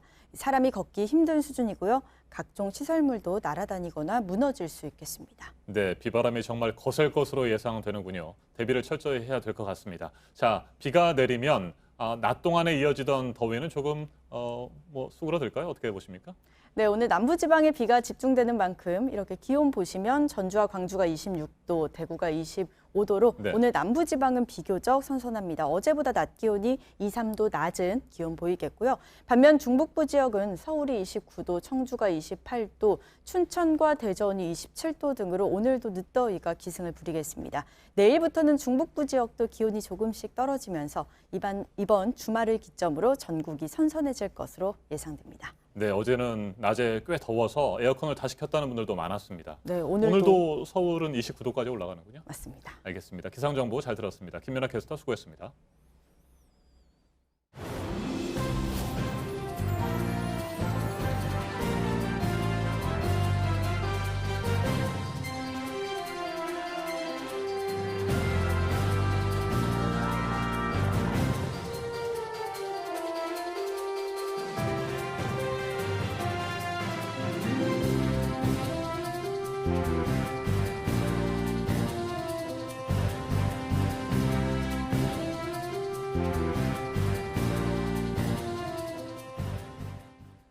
네, 화요일 아침 8시 1분 지나고 있습니다. 오늘 중국에요. 대규모 행사가 있습니다. 오늘 신중국이 세워지고 70주년이 되는 날이라고 하는데요. 보도 연결해서 알아보겠습니다.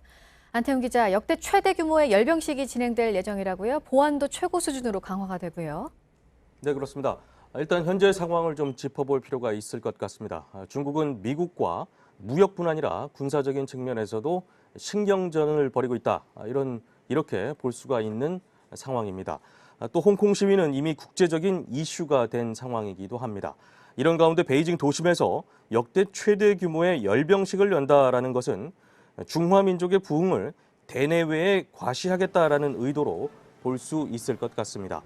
이번 열병식에는 15,000여 명의 병력이 참여하고 군용기 160여 대, 군용장비 580대가 투입됩니다. 중국 로켓군은 대륙간 탄도미사일과 전략 핵미사일도 선보일 것으로 예상되고 있습니다. 한편 홍콩에서는 오늘 대규모 시위가 열릴 전망입니다. 맞불 시위 성격도 있는데요. 송환법 반대 시위를 주도해온 제야단체 민간인권전선은 오늘은 국가의 경사가 아닌 애도의 날이 돼야 한다고 밝혔습니다.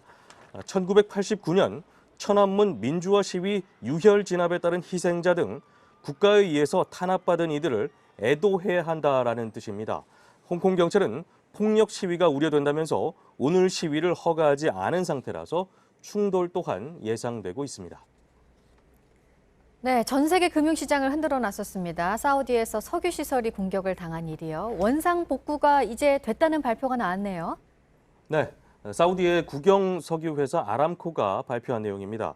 아람코의 최고 경영자가 발표한 것인데 석유 시설의 생산 용량이 공격받기 이전 수준으로 모두 회복됐다라는 것입니다. 앞서 지난 14일 아람코는 핵심 석유 시설을 공격받아서 사우디 산유량의 절반가량이나 차질을 빚은 바 있습니다. 네, 끝으로 국내 소식 보겠습니다. 서울시가 오늘부터 주차 대행, 이른바 발레 파킹으로 인한 불법 주정차 행위를 특별 단속한다라고 밝혔습니다. 대상은 강남 지역 6차로 이상 대로변에 있는 대형 음식점들입니다. 점심과 저녁 시간대에 단속이 이루어질 예정입니다. 특히 보도에 불법으로 설치된 발레 파킹 안내 부스는 자진 철거할 때까지 점용료와 이행 강제금을 부과한다라는 방침입니다. 네, 지금까지 아침 지금 JTBC 안태훈입니다. 문재인 대통령이 어제 검찰 개혁을 다시 강조했습니다. 검찰총장에게 지시한다는 직설적인 표현을 사용한 것도 눈에 띕니다. 윤석열 검찰총장은 당장 명확한 입장을 내놓지는 않았지만 구체적인 실행 방안을 마련하기 위한 고민에 들어가는 것으로 보입니다. 검찰은 개혁 방안을 마련하는 것과 별개로 조국 법무부 장관 관련 수사는 계속해서 속도를 낼 전망입니다. 최영일 시사평론가 자리에 함께했습니다. 어서 오십시오. 안녕하세요. 네, 문재인 대통령이 검찰 개혁에 대한 구체적인 방안을 마련하라고 검찰총장에게 지시를 했습니다. 네, 어제 이게 법무부 업무 보고를 받는 자리였습니다. 네. 대면한 사이에는 조국 장관이 앉아 있었고요. 이 법무부 차원에서는 이렇게 검찰 개혁을 하겠다. 주로 이제 우리가 알고 있는 피의 사실 공표와 관련해서 공보 준칙을 개선하는 안이라든가 특수부를 좀 축소시키고 형사부나 공판부를 확대하는 안이라든가 이런 보고가 있었는데 문재인 대통령은 다 그 필요성을 인정했습니다. 그런데 이 자리에 배석하지 않은 윤석열 검찰총장을 향해서 자, 검찰은 개혁의 대상일 뿐만 아니라 개혁의 주체이다. 이 메시지는 지난 금요일에도 냈던 거거든요. 네. 다시 한번 강조를 하면서 검찰의 자체적인 개혁안이 빨리 나와야 한다. 검찰의 숙제를 그 자리에서 던진 셈이죠. 검찰에는 이제 공이 넘어갔다. 아마 이 개혁안에 대해서 지금 내부적인 좀 급박한 이 토론과 함께 의견 수렴이 필요해 보이는 그런 시점입니다. 네, 어제 행사의 경우에 이미 예정돼 있었다라고 하는 것이 청와대와 법무부의 설명이긴 합니다만 네. 지난 토요일 서초동 검찰청 앞에서 대규모 촛불 집회, 검찰 개혁을 촉구하는 촛불 집회가 네. 있은 이후에 청와대, 법무부 그리고 더불어민주당의 입장은 더욱 강력해진 것 같습니다. 더욱 강력해졌습니다. 네. 그러니까 이 검찰에게 국민 눈높이에 맞춰라. 이 이야기는 사실은 윤석열 총장 임명 때도 대통령이 강조했던 사안이긴 합니다. 과거에 비해서 이 사법개혁은 문재인 정부의 공약이기도 하고요. 네. 또 이제 조국 장관의 이제 중요한 과제이기도 한데 이 부분에 대해서 그냥 과거의 조직 문화, 행태, 수사 관행 이런 것들을 국민 눈높이에 맞게 바꿔라. 그리고 무엇보다도 이제 인권에 대한 어떤 민감성을 가져야 한다. 이런 것들은 강조돼 오던 부분이기도 하지만 말씀하신 대로 지난 토요일 밤에 워낙 대규모의 이제 검찰 개혁을 요구하는 네. 촛불 집회가 그것도 서초동에서 열렸기 때문에요. 검찰도 고심이 깊을 상황에 이제 대통령의 구체적인 지시까지 내려진 상황입니다. 검찰 관계자 반론은 고민해 보겠다, 고민이 깊다 이제 이런 이야기들이 나오고 있는데 윤석열 총장의 공식적인 입장은 아직 나오지 않고 있거든요. 아마 오늘이라도 조만간 검찰에서 개혁안에 대한 이 답변이 나오지 않겠는가 기대해 봅니다. 네, 문재인 대통령의 직설적인 지시 표현에 대해서 네. 자유한국당을 비롯한 보수 야당에서는 또 문제를 삼고 있는 것 같습니다. 맞습니다. 사실은 행정부의 수반인 대통령이 그 인사권을 가지고 있는 이제 하급자인 공직자, 네. 공무원이죠. 이 검찰총장에게 업무 지시를 하는 것은 부자연스럽진 않습니다만 지금 현재 진행이 되고 있는 상황을 보면 조국 법무부 장관이 업무 보고하는 자리에서 윤석열 총장에게 대한 지시까지도 함께 나왔다. 이게 이제 야권의 해석은 뭐냐 하면 결국은 조국 장관 일가에 대한 수사를 간섭하는 것 아니냐. 네. 거기에 대해서 뭔가 메시지를 내고 있는 것 아니냐. 그러면서 이제 조국 수사로부터 검찰 개혁으로 방점을 옮김으로써 이제는 검찰이 개혁에 타겟이 되는 것 아니냐. 그러니까 이건 정치적인 의도가 명백하다. 이렇게 이제 해석하고 있는 것이 야권의 입장이기도 합니다. 예. 여당인 더불어민주당은 얼마 전까지만 해도 이른바 조국 블랙홀에서 벗어나기 위해서 민생을 강조하면서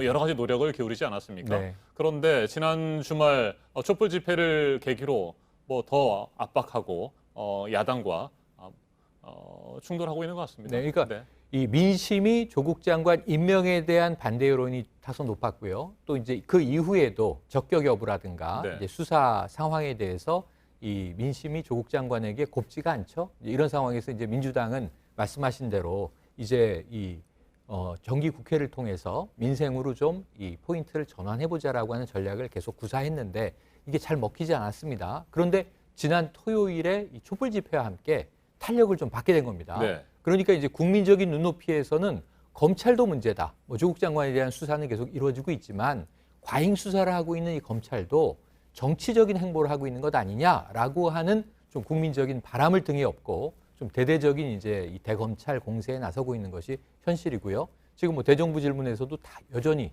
조국 사태로 이제 곳곳에서 충돌이 있는데 내일부터 국감도 또 이제 조국 국감이 될 이제 상황입니다. 이런 상황에서 민주당은 이제 검찰 쪽으로 칼날을 또 겨누고 있고요. 이런 부분이 또 이 어찌 보면 집권 여당 입장에서 검찰 조직을 적대시해야 되는 부담스러운 상황인 것도 맞습니다. 상당히 민주당 내부에서도 이 상황을 돌파하기 위해서 전전긍긍하고 있는데 결국은 이제 이 조국 장관 일가의 수사가 어떻게 귀결될 것인가 이것은 이제 검찰이 칼자루를 주고 있는 상황이고요. 사실 그 부인인 정경심 교수의 소환 임박은 제가 한 4주 전부터 전해드렸는데 한 달이 지나도록 아직 소환은 이루어지지 않고 있습니다. 이번 주에는 분명히 있을 것이다 라고 하는 전언들이 있는데 사실 오늘 내일이라도 나와야 뭔가 이제 이 수사의 귀결을 우리가 볼 수 있게 될 것 같습니다. 네, 이 같은 상황에서 어제는 제2기 법무검찰개혁위원회가 출범을 했습니다. 그동안에 뭐 얘기들이 많이 나왔습니다만 특수부의 직접 수사를 축소하는 방안 등이 다시 제기가 됐습니다. 맞습니다. 그러니까 오늘 제일 중요한 뉴스 중에 하나가 말씀하신 대로 어제 법무검찰개혁위원회 제2기가 됐고요. 이 김남준 변호사가 2기 위원장이 됐습니다. 1기 때도 이제 위원으로 참여했었거든요. 근데 김남준 위원장의 이 프로필이나 위상을 보면 참여정부 때도 사실은 이 천정배 당시 법무부 장관의 정책보좌관으로 이 참여정부에 참여를 했었고요. 그 이후에 이제 민변 활동으로 상당히 이제 다양한 시민 활동들을 했습니다. 그러니까 검찰 개혁주의자라고 봐야 되겠죠. 여기에 이제 이탄희 전 판사 같은 경우에도 이 양승태 대법원의 그 사법농단에 대해서 반기를 들었던 또 이제 법관이기도 하죠. 그러니까 이러한 인물들이 망라돼서 이 법무검찰 개혁이 아마 탄력을 받게 될 것으로 보여지는데요. 말씀하신 대로 지금 검찰은 특수부가 너무 비대하다. 직접 수사에서 좀 검찰이 빠져줘야 하고 검경수사권 조정이 이루어진다면 직접 수사는 주로 경찰에게 맡기게 되겠죠. 그리고 이제 검찰은 기소권이 검찰에 기소와 소추가 가장 본연의 업무이기 때문에 형사부와 공판부가 강화되는 것이 자연스러운 트렌드다. 이렇게 보고 있습니다. 그리고 이 피의사실 공표 문제에 대해서도 준칙을 강화하는 쪽에 이제 입장은 개혁위원회도 힘을 싣고 있는 부분이고요. 그래서 이것이 지금 문재인 대통령이 검찰에 직접 지시한 검찰 자체의 개혁안이 나오게 될 경우에 지금 이제 법무검찰 개혁위원회의 안과 검찰의 자체적인 안이 어느 정도의 갭을 가지고 있을지가 또 다른 충돌의 양상을 예고하고 있기도 합니다. 네, 특수부의 경우 저희 JTBC가 취재한 바에 따르면 서울중앙지검과 부산지검, 대전지검 정도에만 특수부를 남겨두는 방안이 현재로서는 유력해 보이는데 부패범죄 수사 같은 것들은 그럼 과연 어떻게 할 것이냐 뭐 이런 우려도 또 일부에서는 제기하고 있습니다. 그러니까 기존의 검찰이 가지고 있던 가장 중요한 역할과 권한이 과거에는 이제 대검 중수부가 핵심적인 역할을 했었죠. 대검 중수부가 해체된 이후에 말씀하신 대로 특수통검사들, 특수부를 중심으로 이제 진행이 됐는데 말씀하신 대로 지금 광역 두세 곳만 남기고 특수부는 모두 없앤다. 사실은 이제 세 곳은 남기기 때문에 이제 축소라고 표현하는 게 맞겠습니다만 이건 검찰 조직의 상당히 큰 무게중심의 이동을 의미하는 것입니다.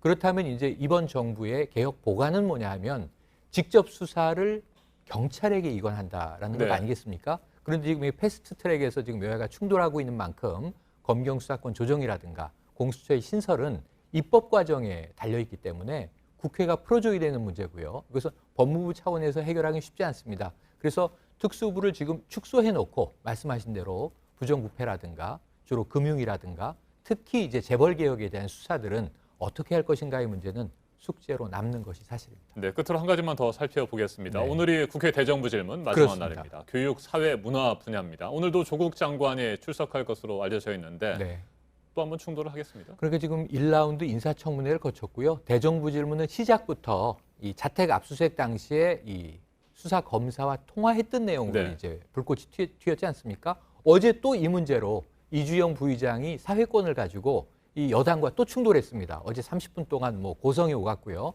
어제도 조국 대정부 질문이었는데 오늘도 아마 조국 장관 관련해서 이어질 것 같고 문제는 이게 끝이 아니라는 겁니다. 내일부터는 국정감사로 넘어가는데 그렇죠. 나경원 원내대표가 애초에 올해의 국감은 조국 국감이 될 것이라고 공언을 했거든요. 그럼 국감도 상당히 짧지 않은 기간 동안 내내 조국 사태를 다뤄야 된다면 지금 예상국회가 직면해 있는데 12월 10일 끝나게 되는 이 20대 국회 정기국회, 마지막 정기국회입니다. 이게 제대로 민생을 돌보게 될 것인가 이 부분은 상당히 우려되는 대목입니다. 앞으로도 국회 계속해서 험난한 과정을 거치게 그렇습니다. 되겠군요. 알겠습니다. 지금까지 최영일 시사평론가였습니다. 말씀 잘 들었습니다. 고맙습니다. 국회 패스트트랙 충돌을 둘러싼 고소고발 사건을 수사하고 있는 검찰이 자유한국당 의원 20명에게 이번 주 안에 나와서 조사를 받으라고 통보했습니다. 일주일에 대략 20명씩 3주에 걸쳐 조사 대상 의원들을 모두 소환할 계획입니다. 이상엽 기자가 보도합니다. 검찰이 소환하겠다고 밝힌 자유한국당 국회의원은 60명입니다. 이 가운데 20명에게 어제 출석 요구서를 보냈습니다. 오늘부터 4일까지 나오라고 통보했습니다. 나경원 원내대표는 이번 주 소환할 대상자에서 빠졌습니다. 의원 신분이 아닌 황교안 대표 역시 이번엔 출석을 요구받지 않았습니다. 검찰은 앞으로 일주일에 20명씩 3주에 걸쳐 소환해 모두 조사할 계획입니다. 앞서 검찰은 경찰에서 사건 일체를 넘겨받았고 충돌 당시의 영상을 분석해왔습니다. 사건을 맡은 지 20일 만에 소환 계획을 밝힌 겁니다. 검찰이 수사 중인 여야 국회의원은 110명, 한국당 60명을 비롯해 더불어민주당 39명, 바른미래당 7명, 정의당 3명입니다. 문희상 국회의장도 포함됐습니다. 한국당을 빼면 대부분 소환에 응한 상태입니다. 문제는 정기국회입니다. 오는 12월 10일까지 회기가 이어져 거부하면 체포동의안이 국회에서 통과돼야 소환할 수 있습니다. 검찰은 소환 없이 기소가 가능하다는 입장을 밝힌 상태입니다. JTBC 이상엽입니다.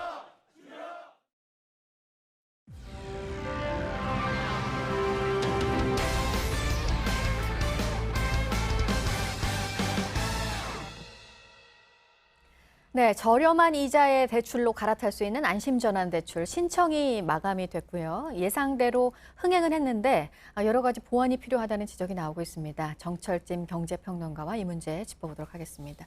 어서 오세요. 네, 안녕하십니까. 네, 공급하겠다고 한 게 20조 원인데 네. 74조 원이 몰렸습니다. 그렇습니다. 이 대출을 이제 신청하신 분 중에 나는 과연 이 대출에 선정이 될지 네. 지금 이제 가슴을 졸이면서 기다리고 계실 텐데 지금 한 보면은 집값이 2억 8천만 원 정도까지는 될 수도 있다. 이게 금융의 설명이에요. 그렇습니다. 어제 금융위 이제 발표를 보면은 말씀하신 대로 74조 원이 몰렸잖아요. 네. 20조 원이 현재 한도 규모 아닙니까? 네. 그래서 많은 분들이 좀 탈락하게 될 텐데요. 그럼 커트라인이 얼마 정도가 될까?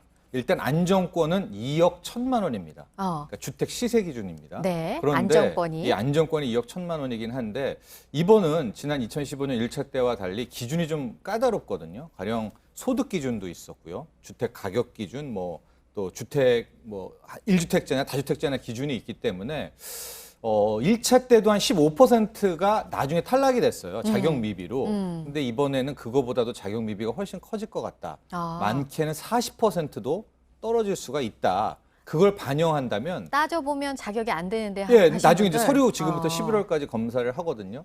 그럼 2억 8천만 원까지는 실질적으로 가능성은 남겨둘 수가 있다라고 하는데 3억 원 이상은 현재로서는 좀 힘들어 보이고요. 네. 한 2억 8천만 원대까지는 일단은 기대를 해보시면 좋겠고 네. 2억 1천만 원 이하의 주택 시세라면 안정권. 안정권이다. 네, 꼭 무슨 수능 점수 얘기해서 말하고 안정권 보니까 그렇네요. 이런 거 네. 얘기하는 것 같아요. 네. 치열합니다, 사실. 치열했습니다. 네, 근데 지금 한도 규모가 20조 원이에요. 네. 딱 20조 원까지입니까? 네. 저도 어제 그 문의를 이제 많이 받게 네. 됐고요. 금융위에도 이제 쇄도를 했던 게 가령 2억 1천만 원으로 끊긴다라고 했지 않습니까? 네. 그러면 이제 2억 500만 원, 2억 1,800만 원 분들은 이제 어떻게 해야 되느냐? 그러는 분들이 20조 원이 넘어갔을 때 그분들 너무나 억울하게 탈락이 되잖아요. 이때 기억하실 거는 1,000만 원 단위라는 것을 기억을 하시면 됩니다. 그래서 만에 하나 2억 2천만 원이 일단 20조 원을 받게 됐다. 안에 네. 들어가지고 이번에 이 대상이 됐다라고 하면 1,000만 원 단위까지는 안으로 되는 거예요. 그러면 2억 2,900만 원은 20조 원이 넘는다 하더라도 이번에 대상이 되고요. 반면에 2억 3천만 원은 아까 가깝게도 떨어지게 되기 때문에 합격권에 있는 그 단위는 1,000만 원 단위로 주택 시세로 끊어지게 된다. 이렇게 생각하시면 될 것 같습니다. 네. 이 지금 커트라인이 네. 최대 2억 8천만 원이라고 했는데 네, 가능해 보입니다. 네, 1차 때 3억이 넘었었잖아요. 이 높을 거라는 예상이 있었는데 좀 2억 9천만 원이면 내려온 거잖아요. 그렇죠. 1차 2015년 때 집값 커트라인은 3억 원이 이제 넘었었거든요. 그래서 저도 당초에 이게 뭐 마치 이제 수능 점수 예측하는 것 같은데 이제 한 3억 5천만 원이면 저는 이번에 안정권으로 이번 2차 서민형 안심전환 대출의 대상이 될 수 있겠다라고. 그렇게 예상하셨어요? 예, 그러니까 저도 완전히 틀린 거죠. 왜냐면 이제 안정권이 2억 1천만 원이니까. 근데 제가 이제 3억 5천만 원을 잡은 것은 2015년 대비 이후에 진짜 부동산 가격, 집값 어마어마하게 올랐잖아요. 그러니까 당연히 이번에 들어온 분들에 대한 주택 시세 기준이니까 높을 수밖에 없겠다라고 생각을 했는데 그렇게 생각을 했는데 뚜껑을 열어보니까 거의 7, 8천만 원이 더 떨어졌단 말이죠. 그래서 왜 그랬나 좀 분석을 해보면 이번에 이 거의 합격권에 안정권에 들어온 분들이 거의 지방 주택들이 많이 있지 않습니까? 그렇다면 결국 최근에 4년 동안 부동산 올랐다, 집값 올랐다 하지만 결과적으로는 서울, 또 서울에서도 강남이 오른 것이고 오히려 지방 쪽에 있는 저가 주택은 더 떨어지는 그런 현상. 그러니까 우리가 이거를 양극화, 뭐 대한민국 부동산 양극화 현상이라고 얘기 많이 하지 않았습니까? 네. 이런 것들이 실제 이번 이 서민형 안심전환 대출에도 반영이 된 게 아닌가. 그래서 그 커트라인이 안정권이 오히려 2억 1천만 원으로 거의 1억 원 가까이가 낮아진 그런 모습이 나왔습니다. 그러니까 이번 신청 그 모습을 보면은 우리 부동산 시장의 특징을 또 한번 그렇네요. 파악할 네, 수 있는 그렇습니다. 그런 부분이었고요. 다시 그 안심 전환 대출로 네. 넘어가서 자격 요건에 대한 또 지적이 있었어요. 이게 정말 서민형 안심 전환 대출인데 서민형이 맞냐 하는 지적이었잖아요. 예, 그렇죠. 그러니까 결과적으로 어제 금융위 발표에 따라서 이제 서민형 안심 전환 대출이 된 셈이 됐습니다. 이제 2억 1천만 원 이하 또 1억 원대 분들도 많이 이제 됐기 네, 때문에 네. 그런데 좀 여기서 안타까운 부분이 수요 예측 부분이었어요. 그러니까 당초에 이것이 서민형이 맞냐 안 맞냐라고 굉장히 많은 논란이 나왔던 것이 기준이 이제 집값의 시세 9억 원, 또 뭐 신혼부부나 두 자녀 이상은 부부 합산 1억 원, 뭐 이런 소득 기준 때문에 아니 그런 사람을 왜 도와줘야 되냐라는 이제 그런 논란들이 많이 있었었는데 네네. 지금 와서 생각해 보면 금융당국에서 또 금융이나 뭐 주금금에서 좀 수요 예측을 정확히 해서 9억 원이 아니라 당초에 이 프로그램을 나왔을 때부터 네. 뭐 시세 6억 원대라든가 시세 5억 원대라는 걸 좀 더 좁혀서 이야기를 했다면 글쎄요, 뭐 지금 신청한 분들이 63만 명인데 27만 명만 해당되고 거의 40만 명 분들은 떨어지고. 네, 그러니까 네. 이분들이 좀 희망 고문이 있었던 거 아니겠습니까? 네. 또 좀 받지 않아도 될 비난들, 즉 서민형이 아니다라고 막 그런 공격을 많이 받았던 것들을 받은 부분이 좀 안타까워서 그럼 수요 예측에 대한 적합성 부분은 좀 아쉬움으로 남았습니다. 네. 지금 추가 공급 가능성은 그 1차 때도 없다고 했다가 10조 원 가량이 또 추가로 공급이 됐었잖아요. 지난 네. 2015년에. 네. 이번에도 역시 그런 계획은 없다고 하는데 네. 가능성이 있을까요? 없을 것 같습니다. 왜냐하면 금융위 어제 얘기를 들어보면 이게 이제 일종의 큰 틀에서 모럴 해저드를 나오게 되거든요. 그러니까 2015년에도 하다가 추가했고 4년 뒤에 지금 또 이런 형태들이 나오게 된 거 아닙니까? 그렇다면은 이런 생각을 갖고 있게 되겠죠. 내가 계속 빚내서 집 사가지고 고금리라도 들어갔다면 정부가 더 낮은 장기 고정으로 또 바꿔주겠지라는 생각들이 이제 계속하게 될 것 같아서 그런지 금융위도 이 점을 좀 의식한 것 같습니다. 그래서 3차의 안심전환 대출은 없다라고 일단은 이제 선을 그었다는 점은 말씀드리고 싶습니다. 네. 어쨌든 이 제도의 취지는 대출 이자 부담이 큰 가계를 도와주겠다는 거잖아요. 그렇습니다. 그래서 이번에 이 상품으로 좀 도움을 받아보려고 했는데 만약에 거기서 선정이 안 됐다. 네. 어떤 방법을 그럼 이제는 생각해 볼 수 있을까요? 이제 본인의 또 소득 기준이라든가요, 주택수라든가 이런 것들에 따라서 현재 이 정부가 운영하는 장기 고정금리, 그러니까 정책 모기지 상품이 있습니다. 보금자리론이라든가 디딤돌 대출이라든가 이런 게 있기 때문에 아마 이런 것들을 다시 한번 살펴보시고 자격이 되시는 분들은 이제 뭐 전환하는 그런 했으면 좋을 것 같고요. 네. 또 이참에 좀 말씀드리고 싶은 거는 현재 우리 시중은행의 고정금리가 5년짜리예요.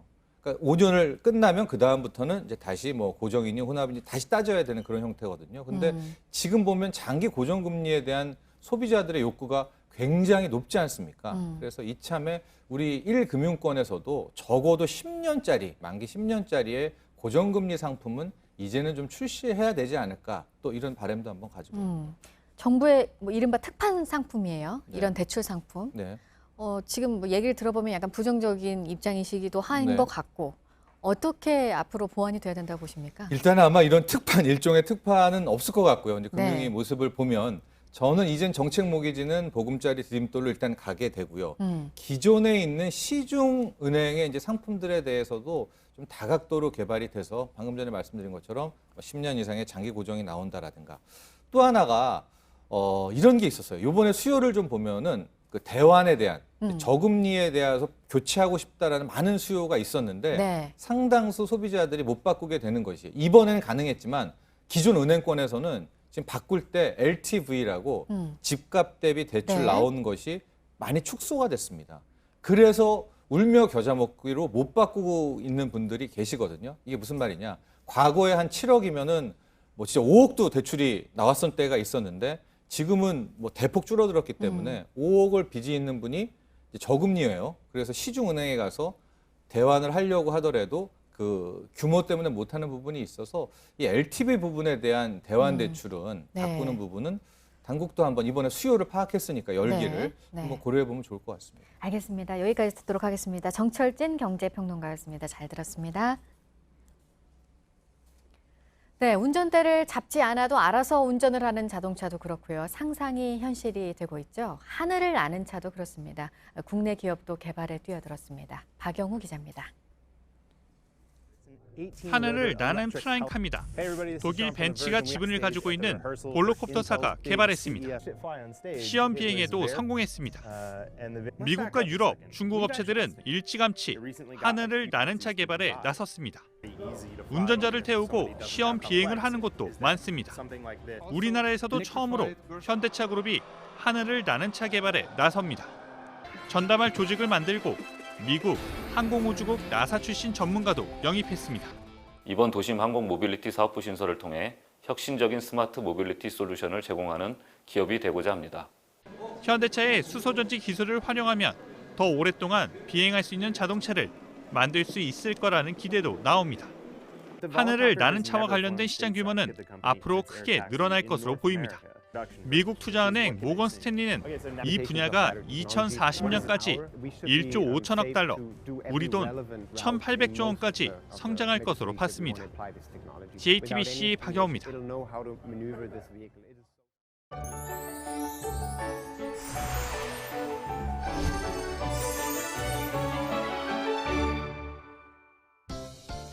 제18호 태풍 미탁이 대만 북쪽 해상에서 한반도를 향해 북상하고 있습니다. 목요일 새벽 무렵 전남 해안을 상륙해 남부 내륙을 관통할 것으로 보입니다. 오늘부터 본격 태풍의 영향으로 비가 오겠습니다. 오늘 충청도와 남부, 제주를 중심으로 비가 오겠고요. 내일부터는 전국에 비바람이 몰아치겠습니다. 모레까지 제주 산지에 600mm 이상, 지리산 부근에 400mm 이상, 또 동해안을 중심으로 300mm 이상 예상됩니다. 그 밖에도 남부와 제주에 비가 집중되는 만큼 피해 대비 잘하셔야겠고요. 해안 지역을 따라서 바람도 세차게 불어오겠습니다. 현재 남해안과 제주에 비가 쏟아지고 있습니다. 지역에 따라 시간당 20mm 안팎으로 강하게 쏟아지고 있는 상황입니다. 오늘 낮 기온은 서울이 29도, 전주와 광주 26도, 대구가 25도까지 오르겠습니다. 중북부 지역에 늦더위가 이어지겠습니다. 북한도 최고 기온 28도로 오늘 평년 기온 웃돌겠습니다. 태풍이 지나간 뒤에도 금요일과 토요일 강원 영동에 동풍의 영향으로 비 소식 들어 있습니다. 주말부터 늦더위는 물러가겠습니다. 시장정보였습니다. 아침엔 뉴스워치, 오늘 하루 관심을 가지고 지켜봐야 할, 기억해야 할 뉴스 끝으로 정리해드립니다. 경기도 화성에서 어제 접수된 아프리카 돼지열병 의심 신고가 음성으로 판정됐습니다. 돼지열병이 서울 아래쪽 경기도에서도 발생하는 것은 아닌지 우려됐는데 일단 한숨을 돌리게 됐습니다. 하지만 제18호 태풍 미탁이 한반도를 향해 계속해서 북상 중이어서 방역당국은 긴장하고 있습니다. 잠복한 바이러스가 언제 드러날지 모르는 상황에서 비바람이 몰아치면 방역 작업은 최대 고비를 맞게 됩니다. 윤석열 검찰총장이 어제 저녁 신임 검사장들과 만난 자리에서 어떤 발언을 할지 관심이 집중됐습니다. 조국 장관 관련 수사나 검찰 개혁을 요구하는 집회에 대해 직접적인 언급은 자제했고 내부 동요를 다독이고 수사와 관련해 불필요한 오해가 나오지 않도록 주의하라고 당부한 것으로 전해졌습니다. 김성 유엔 주재 북한 대사가 우리 시간 어젯밤 유엔 총회 연설에서 북미 협상이 기회가 될지 아니면 위기를 불러올지는 미국이 결정할 몫이라고 주장했습니다. 그러면서 새로운 계산법을 가지고 오라고 거듭 촉구했습니다. 우리 정부를 향해서는 한미 합동 훈련 등을 언급하며 비판의 강도를 높였습니다. 오늘 국회 대정부 질문 마지막 날 교육, 사회, 문화 분야입니다. 첫날 정치 분야에 이어 오늘도 조국 법무부 장관이 출석합니다. 자녀의 입시 의혹 등에 대한 공방이 예상됩니다. 오늘 전해드릴 소식은 여기까지입니다. 이상으로 JTBC 뉴스 아침엔 화요일 순서 모두 마치겠습니다. 건강한 하루 보내시기 바랍니다. 고맙습니다.